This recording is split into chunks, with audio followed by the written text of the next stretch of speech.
Bonjour, je suis Isabelle Godette, coordonnatrice de projet et développement au Centre d'écologie urbaine de Montréal pour le volet processus participatif. Je travaille sur les budgets participatifs depuis 2014, mais je m'intéresse aux budgets participatifs depuis 2006 là, au Plateau Mont-Royal, où je travaillais déjà, où on avait participé à la démarche du Plateau Mont-Royal de 2006 à 2008.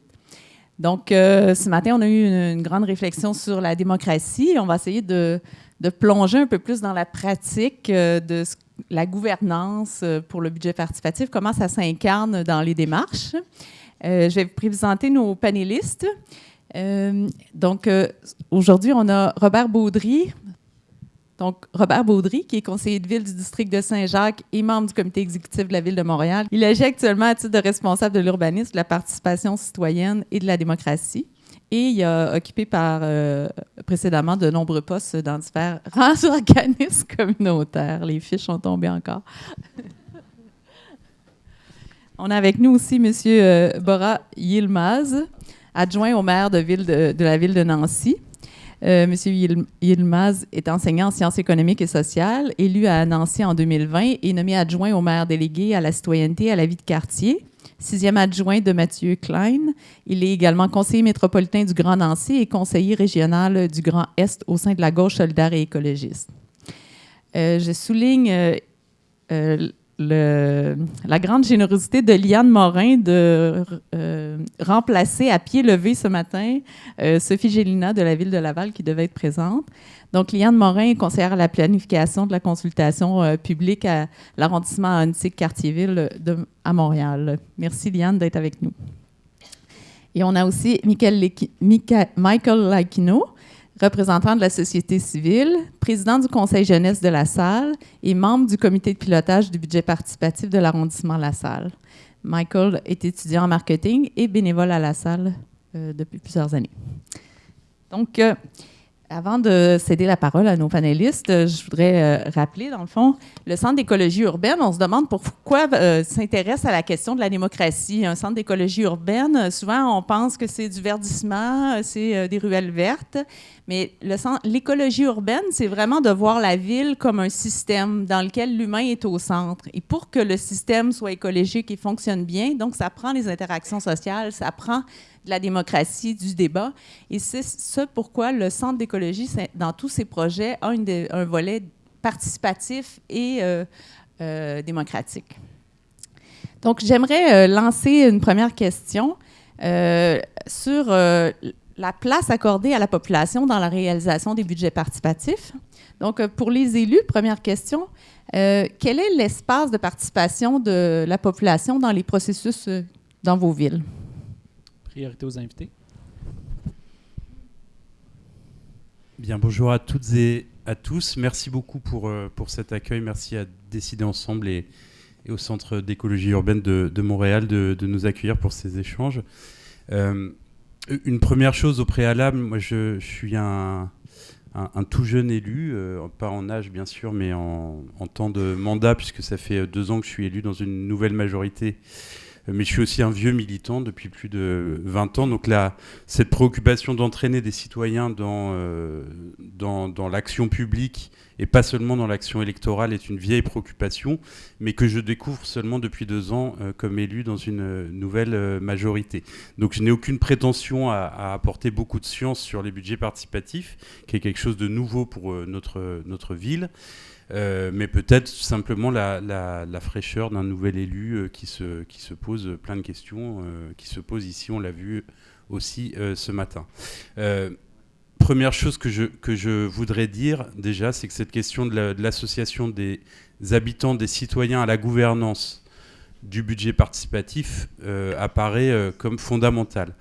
Un budget participatif qui se contenterait de n'associer les citoyens qu'au moment de la formulation des idées ou des projets et au moment du vote serait un budget participatif sans saveur et qui ne répond pas aux objectifs qui sont ceux du budget participatif, à savoir rapprocher élus et citoyens dans la prise de décision et dans la conduite de l'action municipale, et donc permettre à la commune de prendre sa modeste part dans la réponse à la crise démocratique.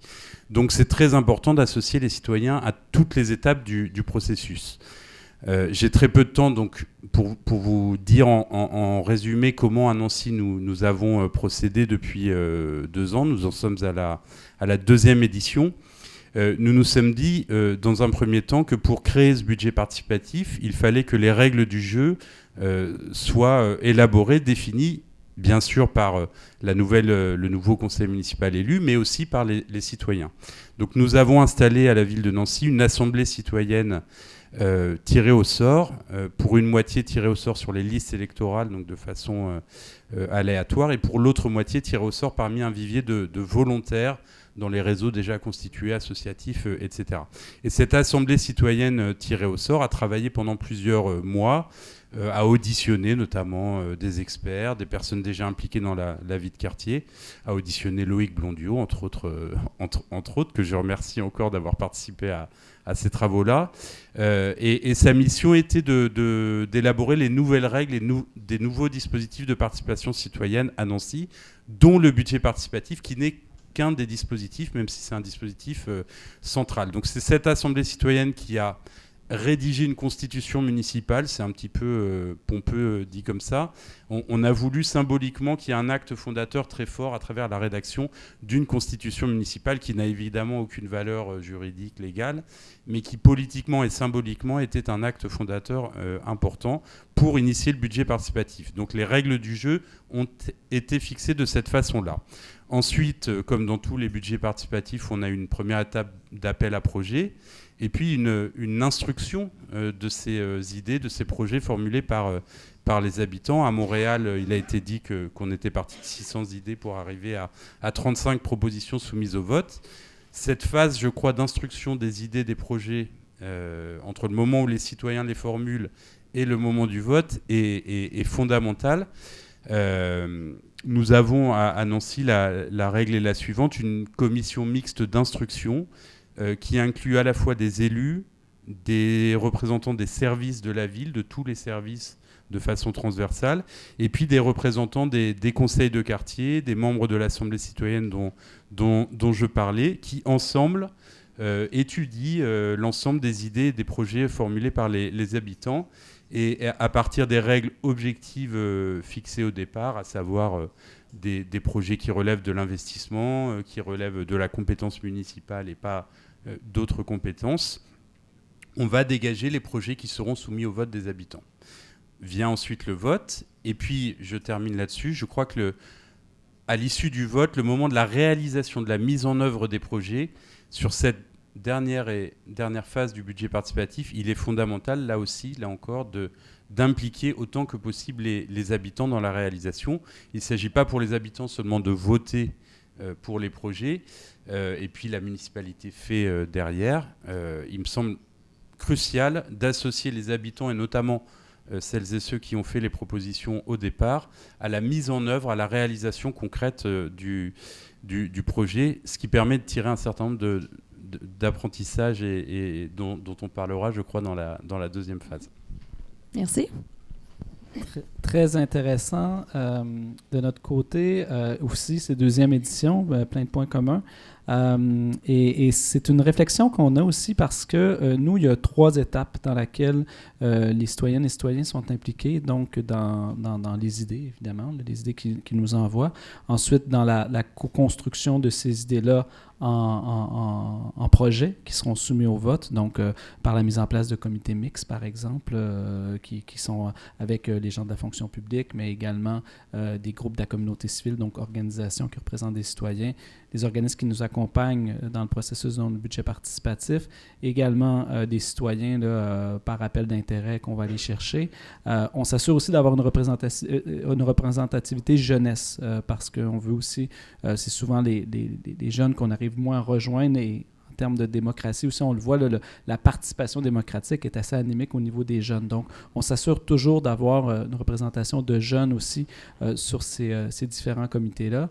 Et par la suite, au moment du vote. Où je trouve intéressant avec Nancy, puis c'est vraiment une réflexion qu'on a aussi, parce que une fois qu'on arrive avec une idée qui, elle, va être ensuite transformée en projet, comment fait-on pour justement impliquer des citoyens qui ont participé en partie au projet. Hein, parce qu'au final, c'était une idée qu'ils ont déposée, mais cette idée-là a été un peu transformée par plein d'autres idées qui se sont amalgamées pour donner un projet. Et ça va être un défi, mais je pense que c'est fondamental de le faire. On n'est pas encore arrivé là à Montréal, et aussi en amont. Donc, peut-être qu'au niveau de la saveur, on a un peu de sel à se donner, parce que tout ce qui est cadrage de l'idée, cette participation citoyenne est souhaitée. Je pense que c'est dans les défis qui nous sont effectivement relevés, et je pense que dans un processus d'éducation et de prise en main par la population des budgets participatifs, je suis tout à fait d'accord avec mon collègue que c'est fondamental de les appliquer vraiment en amont de la démarche, chose que je dois avouer, on n'a pas encore fait. Donc, nous, c'est vraiment ces 3 étapes-là. L'étape d'idéation, l'étape de transformation des idées en projet et l'étape finale du vote. Par la suite, bien évidemment, comme c'est transposé vers les arrondissements ont le loisir de travailler avec les groupes de citoyens qui sont intéressés, mais encore là, il y a probablement une culture à développer un peu plus parce que ça se fait à géométrie variable en fonction des différents types d'arrondissements. Merci. Donc, Liane, je relance une question un peu plus précise. À Annecy-Cartierville, il y a un comité de pilotage aussi. Tu pourrais nous dire la composition. Et quel est le rôle d'employés, de professionnels de la ville et de l'interaction que tu as avec les citoyens? Alors, on a un comité de pilotage qui est formé de gens de la société civile, donc d'organisations, de tables de quartier. On a des professionnels d'arrondissement qui sont présents sur le comité de pilotage, des élus également. Donc, c'est un comité de pilotage, au final, avec des intérêts, des porteurs de visions assez différents, puis qui apportent chacune vraiment des éléments qui nourrissent par la suite le cadre finalement qu'on se donne pour le budget participatif. Pour ce qui est de l'implication des citoyens, je trouvais ça intéressant d'entendre à quel moment, puis comment l'ouverture des citoyens aux citoyennes, à quelle étape. C'est assez semblable dans Annecy-Cartierville au niveau de l'arrondissement. J'ajouterais que à Annecy-Cartierville, on en est à notre 3e édition et cette année, avec un des projets qui est issu de la 2e édition, on a commencé à cette poursuite de l'implication citoyenne dans la réalisation d'un projet, donc dans la réalisation d'un espace, de 2 espaces nourriciers où des participants qui étaient présents même lors du budget participatif, qui ont proposé l'idée, et des gens de la communauté qui sont des riverains ou proches des espaces qui vont être aménagés, ont été interpellés pour être impliqués dans la réalisation et par la suite aussi pour faire vivre ces espaces-là, pour incarner ces projets au-delà de l'idée initiale là, qui a pu être déposée 1 an auparavant et discutée avec concitoyens et concitoyennes. Le rôle des fonctionnaires, en fait, il est très variable. Le mien, c'en est un vraiment de mise en œuvre, de porteur, puis au-delà même de la mécanique, là, je pense qu'il y a puis quelques collègues là, ici qui mettent en œuvre des budgets participatifs. On devient à quelque part des porteurs de cette mission, de cette vision. On souhaite offrir le meilleur cadre participatif à nos citoyens et citoyennes. Puis on souhaite également que l'ensemble administratif de l'administration publique y trouve aussi son compte, prennent part, eux également, à l'exercice, que ça devienne quelque chose de collectif, là, où on a ce lien de plus grande proximité entre élus et citoyens, mais également avec l'administration municipale et les citoyens et citoyennes. Et pour avoir accompagné l'arrondissement, je souligne la belle attention dans le processus qui est donné à la révision de l'édition suivante. Donc, le temps qui s'est donné, 3 rencontres avec le comité de pilotage pour revenir sur le bilan de l'année précédente et revoir les critères et le processus pour l'année suivante. C'est vraiment à souligner la démarche de Annecy-Cartierville sur cet aspect-là. Maintenant, Michael, je me permets de les tutoyer parce que je les connais bien. Donc, Michael, en tant que citoyen, quelle est l'invitation qui t'a été lancée avec le budget participatif, puis quel rôle tu as joué? Oui, absolument. Donc, merci beaucoup pour la question. Premièrement, bonjour à toutes et à tous. Merci beaucoup d'être venus aujourd'hui. C'est incroyable de voir autant de personnes qui sont passionnées par les budgets participatifs et la vie démocratique. Pour ceux qui sont venus de la France, bienvenue à Montréal, bienvenue au Québec et bienvenue au Canada. Donc, premièrement, j'étais invité de faire partie du comité de pilotage du budget participatif à la salle par le directeur d'arrondissement adjoint. J'ai reçu un courriel en disant « Michael, est-ce que tu serais intéressé de participer à ce budget participatif? » J'ai dit « J'ai aucune idée c'est quoi un budget participatif, mais oui, absolument, j'aimerais assister. » Et j'ai appris c'était quoi et c'était formidable de vraiment m'impliquer. Je suis aussi le président du conseil jeunesse de la salle et c'est là où j'ai eu l'occasion d'être un porte-parole des jeunes de la salle et j'ai fait la même chose sur ce comité de pilotage. Je trouve ça intéressant de voir comment gérer le projet au total et surtout comment on peut voir les différents échéanciers, les outils de communication et surtout la stratégie, comment on peut chercher ces jeunes. Et donc, j'ai joué un rôle plutôt comment est-ce qu'on peut introduire le plus de jeunes possible, chercher ces jeunes-là pour qu'eux ils puissent participer aussi, vu que c'est difficile de les rejoindre. Après ça, j'ai aussi aidé avec beaucoup d'ateliers d'idéation, aider les citoyens à développer leurs idées et surtout aussi fait la promotion des budgets participatifs dans un cégep local. Donc, de parler avec des jeunes pour leur dire c'est quoi un budget participatif. Souvent, ils ne sont pas nécessairement à l'aise, mais dès qu'ils comprennent, ils peuvent avoir un impact sur leur communauté et de soumettre des idées et que ces idées vont être réalisées. Ils sont toujours très contents de voter et soumettre leurs idées. Donc, ça fait le tour. Michael m'a aussi aidé dans ma première animation bilingue parce qu'il y a une communauté anglophone assez importante à la salle. Donc, il a co-animé avec moi dans mon bilinguisme, certain.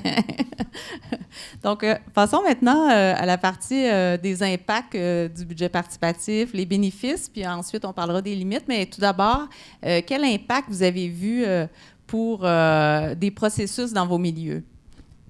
Monsieur Baudry? Oui, bien... Peut-être quatre éléments très importants. Là. On parle souvent d'innovation sociale et ça a le mot large. C'est un mot qu'on utilise beaucoup en disant on est dans une culture d'innovation, etc. Tout ça. Et il n'y a pas meilleure façon d'être dans une culture d'innovation que de faire confiance. On a parlé tout à l'heure à l'intelligence collective parce qu'on est souvent pris dans notre carcan justement avec nos limites, des limites qui sont tout à fait justifiées, justifiables, mais ce principe-là de penser en dehors de la boîte, il faut sortir de la boîte. Puis le budget participatif nous permet justement de sortir de la boîte et d'aller chercher cette intelligence collective qui amène, elle, une culture de l'innovation dans la mise en place de projets. Donc des projets peut-être qu'on aurait souhaité, mais qu'on ne voyait pas la façon de mettre en place et le challenge de nous faire proposer différents projets qui peuvent sortir de l'ordinaire, eh bien, on se gratte la tête et on réfléchit, on se donne le temps vraiment de réfléchir. Donc c'est ça aussi la culture de l'innovation, c'est de se donner du temps avec les autres, avec des gens, des regards extérieurs, de pouvoir réfléchir à la mise en place de projets. Autre chose, c'est un baromètre aussi de ce que la population souhaite. Donc, ça nous permet de voir un peu qu'est-ce qui ressort le plus. Parce que bien souvent, quand on dit on a eu 600 projets, il y a eu beaucoup de répétitions, des choses qu'on voit qui reviennent, des tendances qui sont très lourdes. Donc ça, c'est intéressant aussi pour nous parce que ça nous fait dire, peut-être que ce qu'on pense qui est nécessaire et dont les besoins de la population n'est pas nécessairement ce que la population nous dit quand on leur donne vraiment le micro, quand on leur donne l'occasion de s'exprimer par rapport à ces besoins-là. Ensuite, c'est aussi une très belle façon de pouvoir reprioriser certains éléments. Parce que le budget participatif, il peut aussi à travers ça avoir une mobilisation populaire de gens qui considèrent que la Ville a fait des choix par le passé de laisser tomber certains projets ou certaines initiatives, mais qui pour eux est très importante. Donc, ont l'opportunité ici de l'amener via le budget participatif, donc de pouvoir revoir cette priorisation-là de façon très, très concrète sur le terrain. Et bien finalement, et je pense que ça revient au premier élément là, de l'innovation, ce croisement des regards-là entre les gens de tout horizon, de voir les choses d'un nouvel angle, à mon avis, est très riche, autant pour les élus que pour la fonction publique aussi, que je pense pour les citoyens qui en apprend beaucoup sur le mode de fonctionnement d'une ville, ville, sur ses limites, sur ses pouvoirs aussi.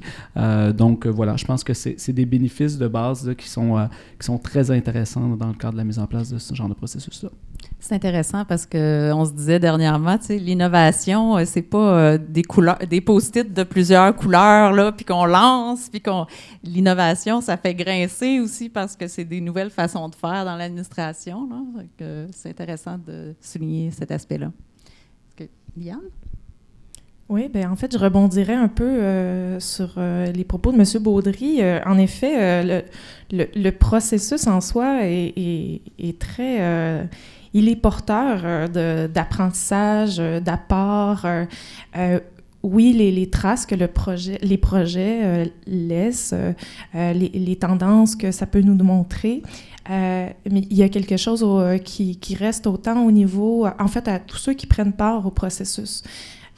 Pour les citoyens et citoyennes, ben c'est l'expérience d'un processus participatif où on n'arrive pas avec un projet à présenter ou une orientation à proposer, donc où on demande des réactions, on demande plutôt aux gens de nous dire quels sont vos besoins, que souhaitez-vous pour vos milieux de vie.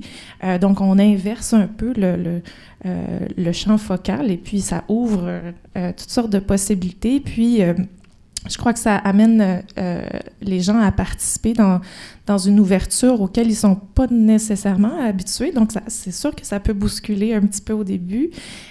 Puis, ben, les gens apprennent de cette participation. Puis, de l'autre côté, je crois que nos villes apprennent énormément à travers ces processus-là. Donc, pour moi, l'apport, il est bien au-delà des traces concrètes que ça peut laisser sur notre territoire. Il est chez les individus, chez les groupes d'individus qui prennent part au processus et qui apprennent à travers cet exercice qui est assez nouveau. Hein. Durant la pandémie, on a fait des ateliers d'idéation en ligne, puis on a eu des personnes âgées qui participaient pour la première fois à des rencontres Zoom. On a eu aussi des citoyens qui n'avaient jamais participé à des ateliers, là. Fait que c'était à des processus participatifs. C'était intéressant de voir la participation.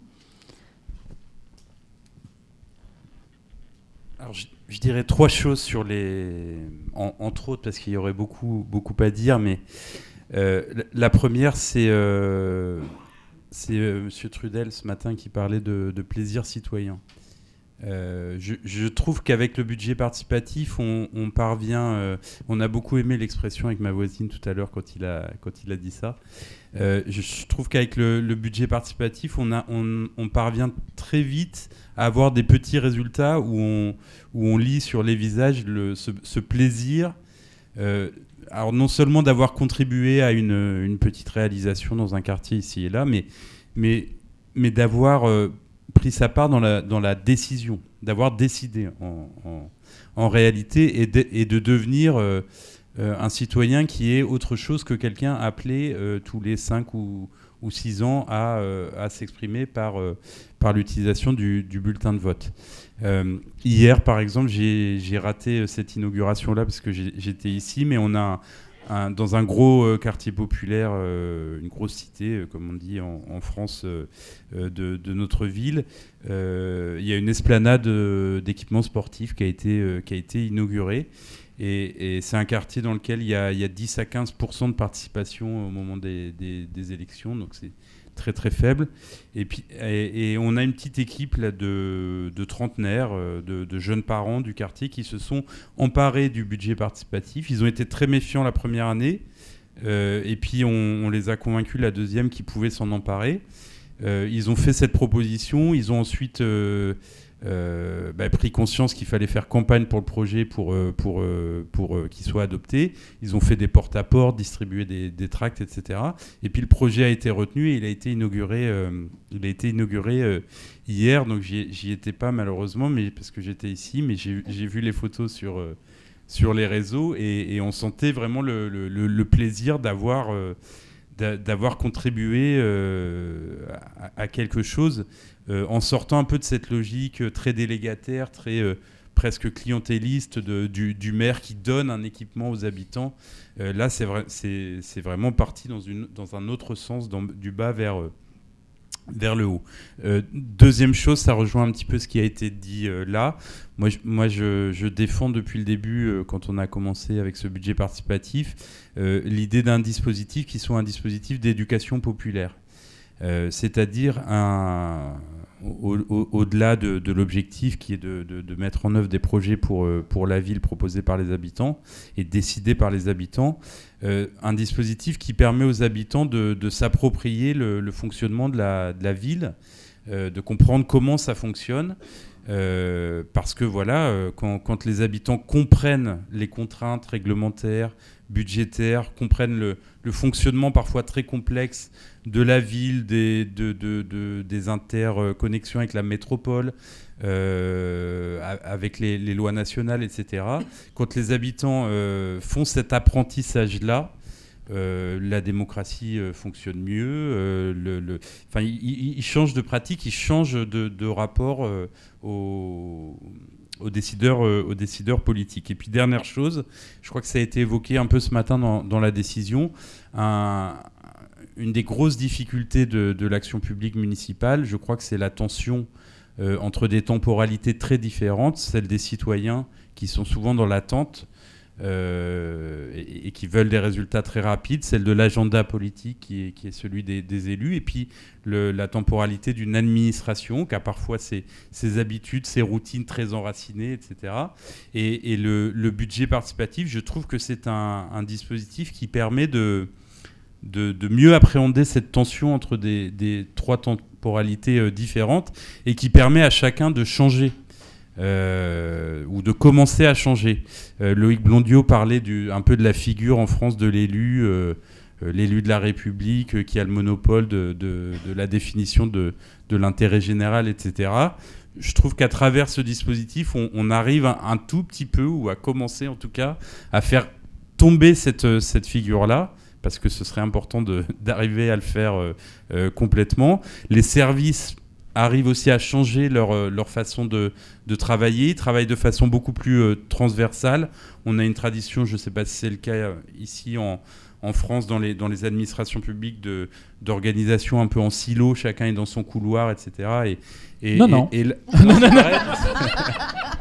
Et là, on a un dispositif qui permet de pratiquer la transversalité entre les différents services, et puis des citoyens qui changent aussi parce qu'ils comprennent mieux comment ça marche, ils sont impliqués dans la démarche.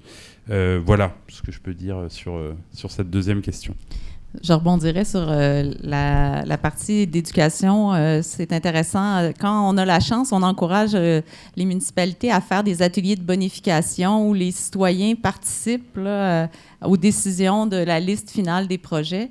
Et c'est vraiment intéressant de voir les citoyens qui se retrouvent dans la posture de l'administration à devoir prendre des décisions difficiles face soit au budget, aux équipements à choisir.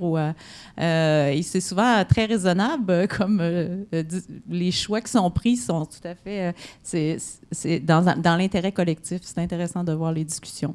Michael, sur l'impact des budgets participatifs? Oui, absolument. Donc, l'impact, c'est immense et c'est incroyable de voir autant de citoyens qui sont impliqués et de vouloir faire un impact positif dans leur communauté. Et donc, je trouve que c'est une façon très bonne pour eux pour s'exprimer leurs opinions. Mais comme Liane avait déjà mentionné, je trouve que c'est très intéressant pour les villes, les arrondissements et les administrateurs parce qu'ils vont voir sont quoi les idées que les citoyens ont proposées, même s'il y a 100, 200 idées, ne sont pas tout réalisables dans le budget participatif, mais ça va déclencher quelque chose qui va dire peut-être on va le réaliser au niveau de notre arrondissement, au niveau de la ville ou de la province ou du pays. Donc, je trouve ça très intéressant de voir comment ça peut aider, le citoyen, mais aussi l'administrateur de l'arrondissement ou de la ville. Merci. Donc, moi, je dis souvent, les processus, la démocratie, c'est jamais parfait. Les processus, il faut les bonifier. J'aimerais vous entendre sur les défis ou les limites. Ce que vous rencontrez comme défis dans les processus de budget participatif. Est-ce que quelqu'un veut se lancer? Je me suis lancé depuis tantôt, là, mais c'est comme... Michael? Okay, Michael. OK, T'étais parti sur une lancée, de toute façon. Ça marche. Donc, je mettrais un emphase sur l'inclusion. Il y a beaucoup de personnes dans les villes, des citoyens, beaucoup de citoyens. Par contre, le taux de participation est très bas, de 1 à 3 % si on est chanceux. Ça serait bien si on pourrait augmenter ce niveau jusqu'à 10 % quelque chose de plus raisonnable pour que plus de personnes sont impliquées. Par contre, il y a aussi une question de diversité des personnes qui soumettent leurs idées ou qui votent sur les idées. Donc, ça serait bien de chercher ces personnes de différents milieux socio-économiques ou éducatifs. Merci. Liane? Oui, je pense que ça, c'est un défi de tous les instants. Là, la diversité dans la participation, rejoindre le plus grand nombre, mais le nombre le plus représentatif, là, c'est constant, je crois, à travers tous nos exercices démocratiques et participatifs qu'on met en place, qu'on souhaite faire. J'ai pas de solution magique encore. Je pense que si la petite solution magique existait, on l'aurait déjà toute mis en place, là. Mais au-delà de ce défi sur la quantité et le type de participation, je dirais qu'il y a le défi aussi de la qualité de la participation. Donc, à travers un temps qu'on a tous et toutes limités de participer, et puis c'est bien le cas de chez nos citoyens et citoyennes aussi, c'est de trouver des espaces, des moments, des lieux qui nous permettent d'avoir une participation qui est pleine, totale, où les gens se sentent compétents. Puis évidemment, on a de plus en plus d'outils. Là. Monsieur Blondiau le disait ce matin, les outils se multiplient, puis les manières aussi.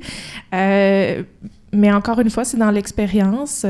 Ce qui fonctionne à un endroit ne fonctionne pas nécessairement à un autre. Donc, c'est de se laisser un peu le droit d'expérimenter, puis d'essayer des choses nouvelles avec parfois des résultats variés. Mais je dirais que d'aller chercher la plus grande qualité de participation aussi, c'est un grand défi. Des fois, je me fais contacter par des municipalités, puis ils veulent faire ça vite, puis que ça soit simple, puis rapide. Et là, j'ai dit, si on veut faire participer les gens, ça prend du temps, puis ça prend des moyens. Donc, il faut créer les mécanismes pour qu'ils participent. Sinon, c'est un concours. T'sais. Puis un concours, on peut faire ça sur Internet. On n'a pas besoin de monde dans la salle. Donc. Oui, tout à fait. Mais c'est le réflexe qu'on a généralement quand on a un premier contact avec le monde du budget participatif. On le mixe souvent avec un appel à projet, ce qui n'est pas le cas parce que le processus est aussi important que la finalité du processus au final. Donc, je trouve que ça, c'est un autre défi aussi. Là, les politiques publiques, là, les gens qui sont engagés en politique, de bien comprendre les distinctions entre ce qui est un appel à projet. On n'est pas généreux en donnant de l'argent. On gagne en humilité en disant qu'on va faire un processus qu'on va remettre dans les mains des citoyens, etc. Et ça, c'est fondamental. Je vais revenir à le défi que vous avez nommé, que mes deux collègues ont nommé, parce que selon moi, c'est le plus important, celui de sortir des cercles d'initiés, des gens qui connaissent ça, qui participent.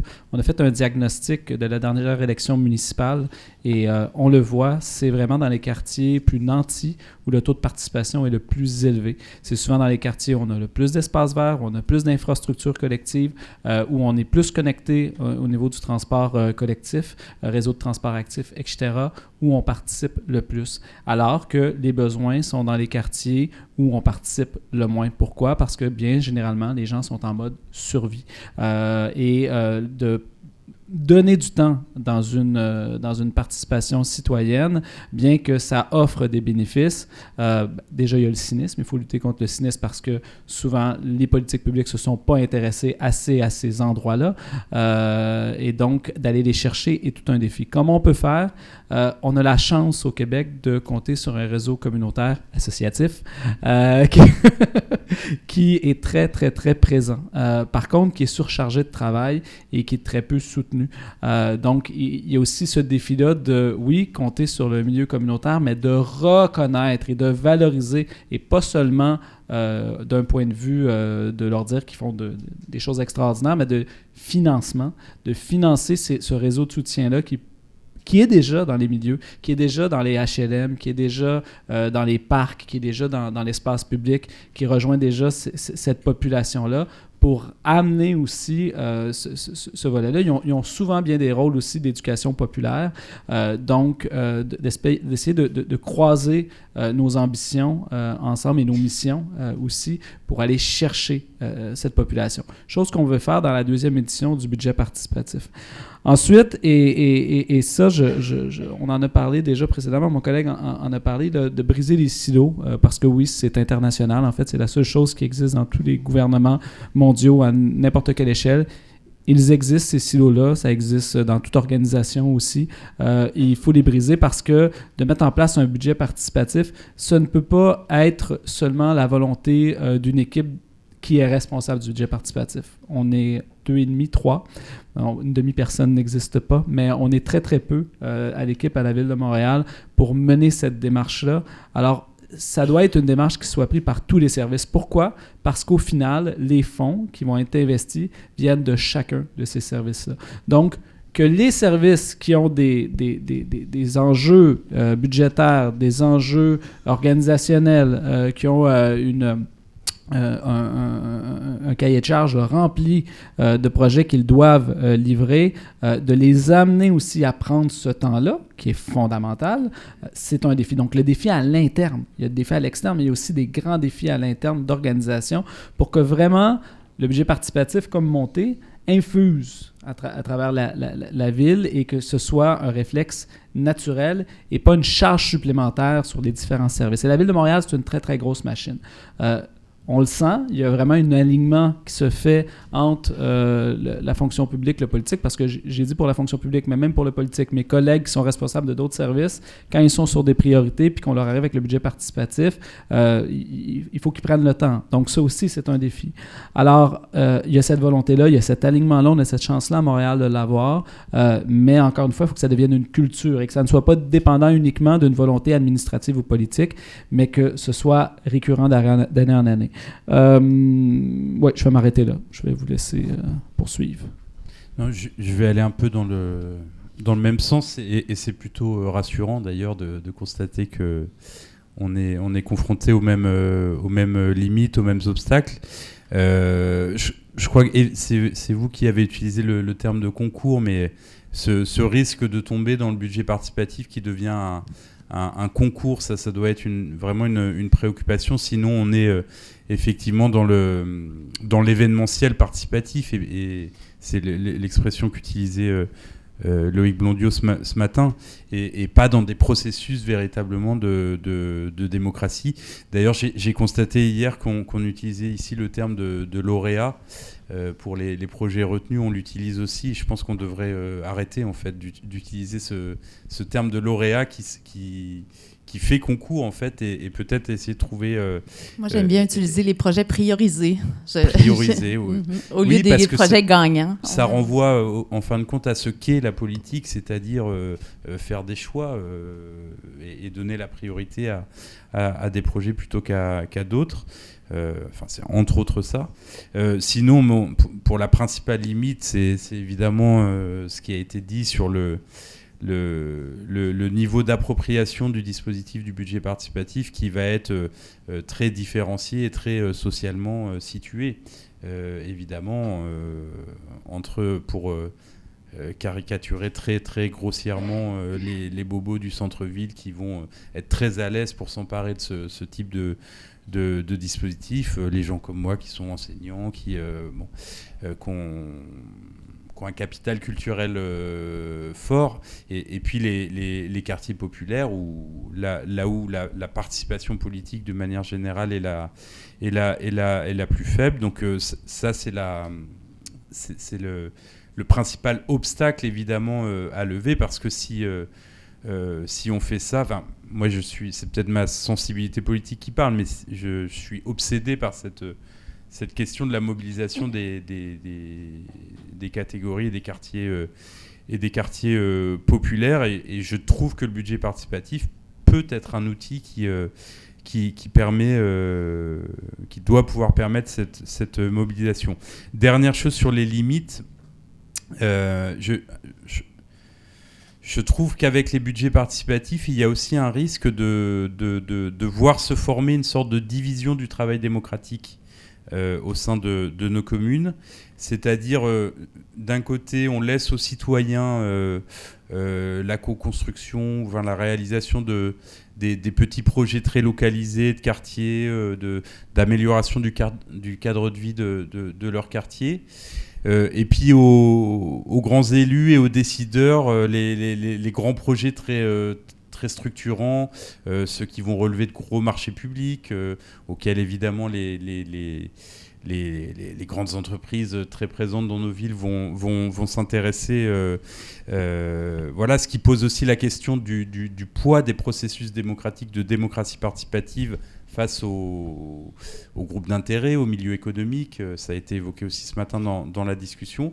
Mais voilà, je trouve qu'il y a un risque aussi avec le développement auquel on assiste aujourd'hui des budgets participatifs, de voir se développer cette sorte de division du travail démocratique qui n'est pas une bonne perspective, à mon sens. Je peux juste rebondir sur cet élément-là que je trouve très pertinent. Et souvent, c'est intimement lié à la réglementation ou à la législation. C'est-à-dire ce que nous pouvons et ne pouvons pas faire aussi avec un budget participatif. Donc, la gouvernance des villes qui est assez particulière là, au niveau du Québec, où les villes, c'est très, très régi. Là. On a utilisé le terme lors de notre rencontre d'hier de créature du gouvernement provincial, mais c'est exactement ça, où vraiment c'est très calligraphié, calqué. Ça, c'est un autre défi aussi auquel on fait face parce qu'on voudrait bien ouvrir les valves puis aller encore plus grand. On arrive quand même avec un budget conséquent, mais si c'est à l'échelle de la ville, un budget d'environ 6 milliards, 25 millions, c'est quand même, ça reste peu par rapport à tout ce qu'on donne comme contrat. Mais après, on est limité aussi parce que nous pouvons faire la réglementation. Et là, c'est peut-être notre rôle aussi de défendre collectivement et de prioriser. Et tantôt, j'étais heureux d'entendre M. Trudel et j'aurais aimé l'entendre quand il était ministre à l'époque de dire ça, mais c'est normal qu'on est même souvent limité à l'époque où on est au pouvoir de nos intentions, puis ça évolue avec le temps aussi. Je pense qu'il était trop tôt à l'époque où il était là dans les années 90 pour mettre ce genre de choses-là en place, mais de donner un peu plus aussi de lousse, comme on dit chez nous, là, d'oxygène aux villes pour leur permettre, parce qu'on a peur qu'ils gèrent mal les budgets, donc on veut vraiment bien le cadrer, mais ça crée des effets délétères et ça fait en sorte justement qu'on se retrouve limité à pouvoir dépenser. Et là, le citoyen ne comprend pas. Par exemple, à Montréal, il faut que ça soit du budget capitalisable. Donc, il faut que ça soit dans le dur, des projets sur le domaine public aussi de la Ville de Montréal. Donc, encore une fois, une autre étape de complexité, etc. Donc, on vient qu'à limiter les ambitions de notre population.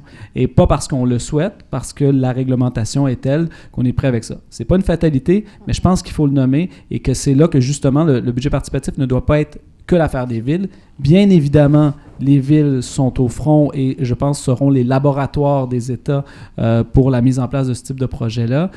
Mais on doit aussi utiliser ça pour influencer les autres paliers de gouvernement à modifier la législation pour nous permettre de donner le champ libre aux aspirations des citoyennes et des citoyens. Merci. Le BP, c'est souvent un premier contact pour plusieurs citoyens, pas tous. Là. Il y en a qui sont déjà très impliqués dans leur milieu, mais c'est l'occasion des fois de premier contact pour comprendre comment fonctionne la ville. Nous, au Centre d'écologie, quand on va sur le terrain, là, des fois, les gens ne connaissent même pas le nom exact de leur arrondissement, ils ne connaissent pas leur élu. Donc, c'est vraiment souvent une première étape qui peut contribuer après à participer à d'autres instances. Fait que j'aimerais ça vous entendre sur des pistes d'action qu'on pourrait pour bonifier la participation dans les processus.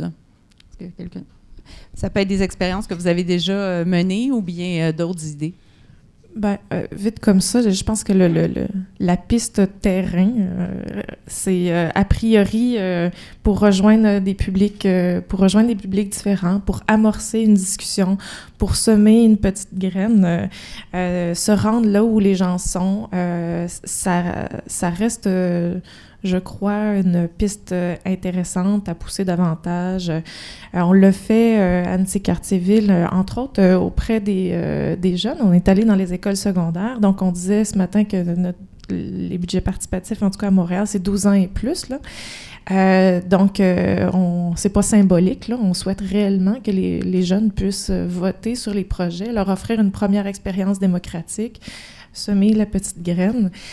Donc, pour notre première édition, on s'était rendu dans les écoles secondaires et les jeunes ont pris part avec beaucoup d'intérêt au vote et ont pesé lourd dans la balance au final, là, dans les résultats, avec même une légère surreprésentation dans les votants. Donc, je pense que c'est un élément. Puis, c'est sûr que c'est pas... Là, on est à l'étape du vote. On n'est pas c'est pas non plus l'étape où on propose les idées, où on développe les idées. Donc, on a du travail à faire pour rejoindre ces différents publics-là, mais aussi dans le volet de proposition des idées de projet. Mais en semant ces petites graines, l'espoir, c'est qu'à quelque part, un moment, ça devienne des exercices démocratiques qui sont plus connus, plus répandus, et puis que cet aspect on parlait aussi ce matin de formation, là, d'école, là.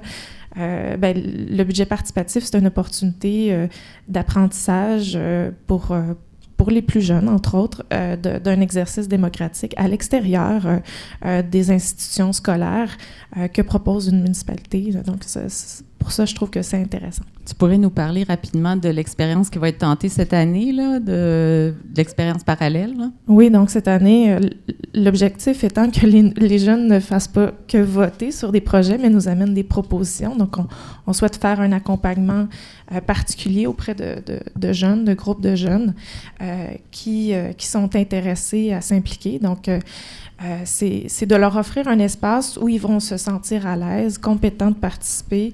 En fait, ce processus-là va suivre parallèlement un processus grand public. Mais l'idée, c'est d'y aller un petit peu plus à leur rythme, puis à leur façon, de les suivre un peu plus que de dicter la parade. Hein. Donc, ce sera notre projet pilote de cette année. Merci.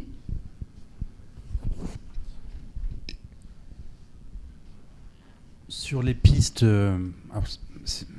on est à 2 éditions comme Montréal. On a commencé en 2020, donc on commence déjà à avoir quelques idées, mais c'est difficile de formuler des grandes perspectives à ce stade. Évidemment, la question du temps dont on dispose pour aller chercher, aller convaincre, aller vers, comme on dit, est fondamentale. On ne peut pas obtenir sur ce genre de dispositif des résultats miraculeux en 2, 3, 4 ans. Je pense qu'il faut au moins le temps d'un mandat, voire 2 pour que ce type de dispositif soit enraciné dans le paysage local, connu des habitants. Moi, je pense que dans ma commune, qui est une ville de 106 000 habitants pour une agglomération de 2,5 fois plus grande, c'est un dispositif qui est encore très peu connu par une minorité de la population. Donc évidemment, ce point-là est important. Des moyens dans les services de la ville, au niveau des fonctionnaires territoriaux, des agents de la ville. Moi, je devrais peut-être pas dire ça ici, mais j'en profite, je suis à l'étranger, mais on a un service de participation citoyenne qui est formidable, qui fournit un travail merveilleux, mais qui est complètement sous-dimensionné au regard de ce qu'est notre ambition politique. Le problème, c'est qu'on est soumis, comme toutes les collectivités, à une contrainte budgétaire et qui va aller en s'amplifiant évidemment dans les mois qui viennent. J'imagine que c'est la même chose ici, qui fait qu'on ne peut pas augmenter comme on le souhaiterait la taille du service, recruter le nombre d'agents qui nous permettrait de prendre le temps d'aller sur le terrain, d'aller chercher. Donc on bricole beaucoup aussi. Alors voilà une piste de bonification difficile à mettre en œuvre aujourd'hui, mais mettre des moyens humains, que les collectivités mettent des moyens humains à disposition de ces dispositifs pour les faire vivre.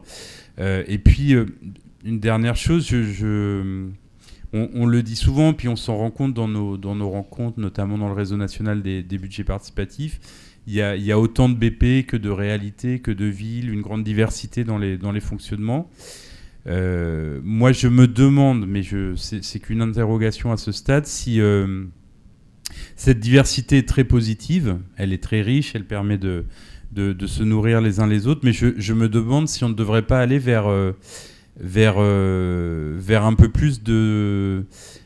Peut-être, j'ose le mot, d'institutionnalisation des budgets participatifs par la loi, pour leur donner plus de poids réel, notamment dans la construction des rapports de force nécessaires par rapport au poids du pouvoir économique.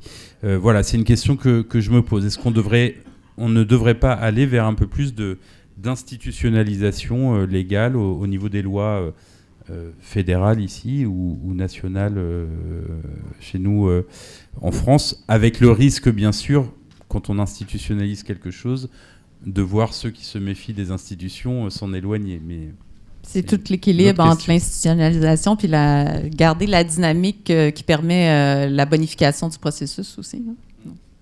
Oui, effectivement. Puis je pense que là-dessus, c'est ça. On veut éviter absolument de scléroser les choses, je pense, tout le monde, parce qu'on aime le côté très innovant du budget participatif. Mais effectivement, ce cadre-là qui permettrait aussi à toute municipalité de pouvoir l'adapter dans son milieu, il faudrait effectivement qu'il y ait quelque chose. Bon, ça peut être par loi, par réglementation, par boîte à outils. Mais effectivement, je pense que cette culture-là des budgets participatifs aurait besoin de se faire... qu'on puisse bien partager les cadres, mais pour ensuite les intégrer dans chacune des réalités, parce que les gouvernances municipales ne sont pas tous pareilles non plus, là. Dans les défis, c'est la même chose. Hein. Après 2 ans, c'est difficile d'identifier... les bonifications, c'est difficile d'identifier vraiment ce qu'on peut faire de mieux. Je pense qu'on a besoin vraiment de faire un bilan, une analyse complète. Par contre, il y a déjà des choses qui se pointent. Puis c'est très spécifique à Montréal. C'est une richesse. On a des arrondissements. Puis on le voit aujourd'hui, là, on a une représentante de l'arrondissement d'Unsick, Mme Thuillier, est là d'ailleurs parmi nous maintenant. Elle n'était pas là ce matin, mais là, elle est là, tout le monde. Qui ont été un des pionniers dans la mise en place du budget participatif local. Et il y a le budget participatif de Montréal. Donc, comment on réussit à arrimer le travail qui est fait au local et le travail qui est fait au central sans faire une surcharge d'événements du genre, en évitant la confusion auprès du citoyen qui souhaite participer, mais là, qui est un peu confus dans cette démarche-là. C'est déjà assez complexe, la gouvernance d'une ville. Donc, comment on fait vraiment pour cet arrimage-là? À mon avis, ça va être notre grand défi parce qu'on a des ambitions d'influencer les arrondissements, tous les arrondissements, les 19 arrondissements de Montréal, à avoir une démarche locale. Ça a été dans notre programme politique, donc on souhaite que ce soit fait. Ensuite, c'est une volonté qui doit venir des milieux, mais il faut encore faut-il que ça puisse être cohérent avec ce qu'on offre aussi. On en a parlé tout à l'heure, mais je pense qu'il faut le redire, mieux soutenir les milieux, c'est fondamental parce que c'est le milieu qui nous accompagne. Là, CUM, concertation qui nous accompagne pour la démarche, mais après, à l'intérieur de ça, tous les groupes qui croient aussi dans leur milieu plus spécifique, comment on reconnaît le travail qui est fait parce qu'ils sont, je le répète, épuisés, essoufflés, mal soutenus.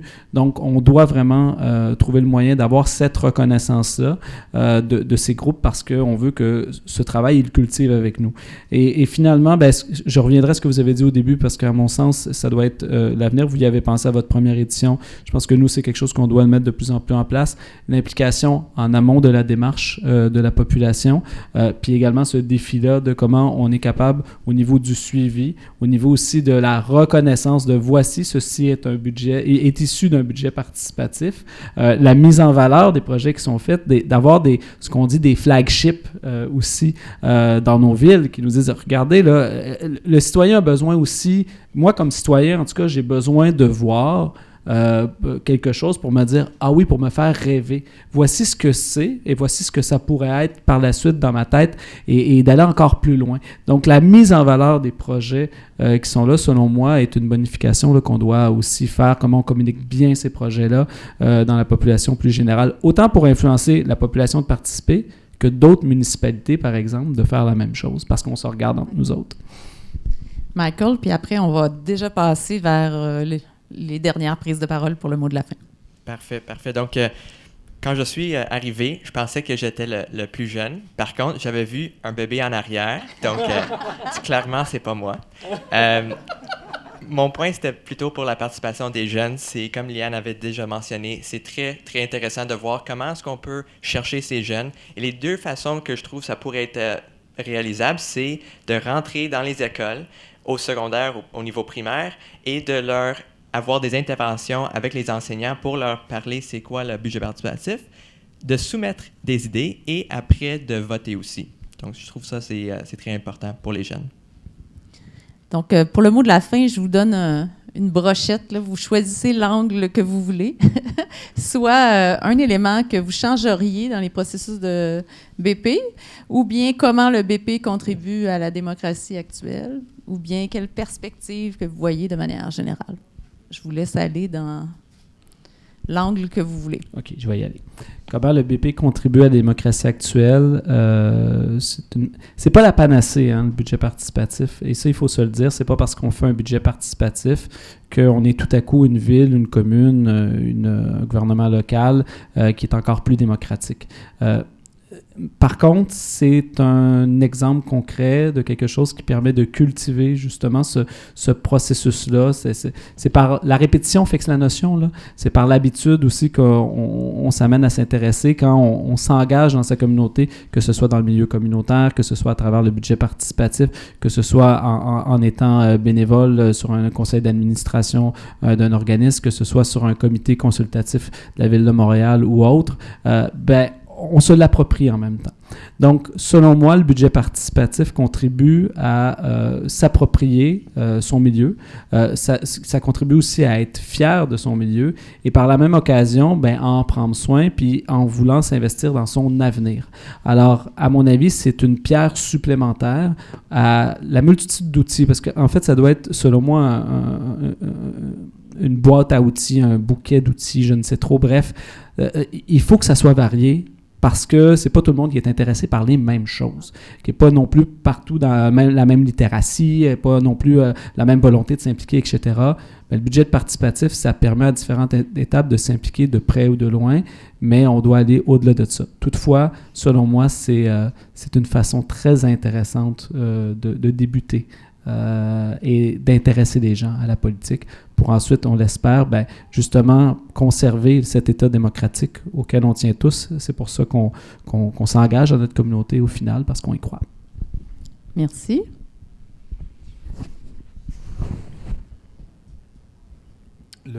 La crise démocratique qui est le point de départ en fait de ce que nous faisons, de ce à quoi nous réfléchissons ici, elle est très profonde et très globale. Elle trouve sa source dans les inégalités, dans un tas de facteurs qui dépassent complètement le cadre local. Donc, moi, je voudrais dire, entre autres dans la conclusion, qu'on doit faire attention à ne pas tomber dans une illusion qui consisterait à dire que ce qui va nous sauver de la crise démocratique, c'est la démocratie locale. Ça, je n'y crois pas, vraiment. Même si je suis absolument convaincu que ce que nous pouvons faire à l'échelle municipale locale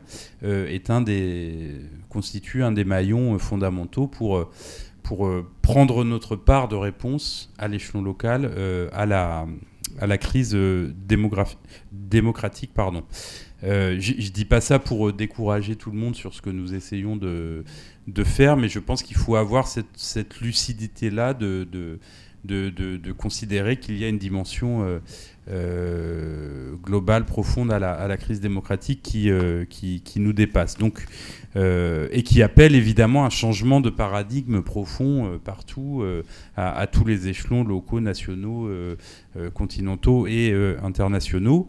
Et c'est comme ça que je vois le budget participatif, ça rejoint un peu d'ailleurs ce qui vient d'être dit sur la boîte à outils, le budget participatif à l'échelon municipal. C'est je trouve un excellent laboratoire pour nourrir la réflexion et l'action qui doit nous permettre d'aller vers ce changement de paradigme important.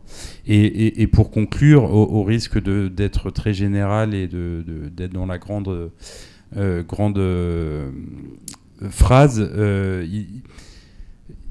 il a été dit à plusieurs reprises depuis ce matin qu'il n'y aura pas de transition écologique sans démocratie.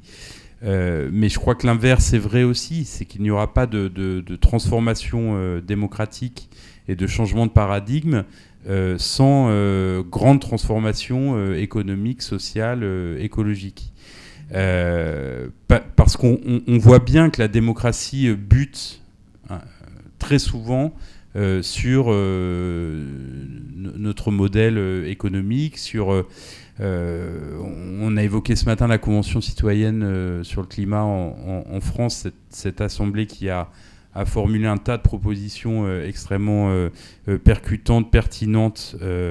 On voit bien que beaucoup de ces propositions n'ont pas été suivies d'effet et n'ont pas été reprises et mises en œuvre par le gouvernement parce que elles butent sur des groupes d'intérêt. Je pense... il y avait un tas de propositions sur le report modal du transport des marchandises de la route vers le chemin de fer ou le fluvial. Je ne prends que cet exemple-là, mais très clairement, les propositions qui vont dans ce sens-là et qui ont été formulées par la Convention citoyenne ont buté sur un rapport de force défavorable sur ces questions-là et qui est plutôt favorable aux transporteurs routiers, etc. Bon, c'est un exemple parmi des milliers d'autres, mais qui montre bien que le changement de paradigme démocratique, il est indissociable aussi des grandes transformations économiques, sociales, écologiques nécessaires aujourd'hui. Merci. Liane? Oui, je ne serai pas très originale. Là. Je ne crois pas non plus là, que le budget participatif, ce soit la solution à tous nos grands maux de société d'aujourd'hui.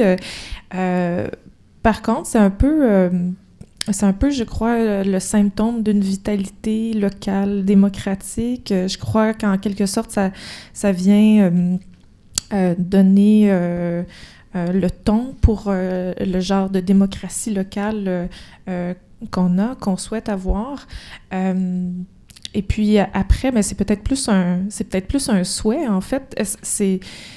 Ça reste un exercice qui est relativement récent encore, qui n'est pas encore très ancré. Puis, en fait, pour les démarches participatives, de manière globale aussi, on en a de plus en plus. Puis, en fait, localement, je crois que nos citoyennes ont de plus en plus d'impact sur leur milieu de vie. Après, le souhait, c'est que cette envie-là se développe et que ça se répercute potentiellement à d'autres niveaux de paliers gouvernementaux. C'est de se dire que si on peut agir fortement aussi localement, si on peut avoir une voix localement, pourquoi ne pourrait-on pas en avoir une à d'autres niveaux? Donc, c'est, je crois, plus un souhait lancé. Merci. Michael? Parfait. Donc, moi, je vais toucher plutôt sur le feedback des citoyens. Je trouve ça très intéressant pour améliorer la pratique du BP.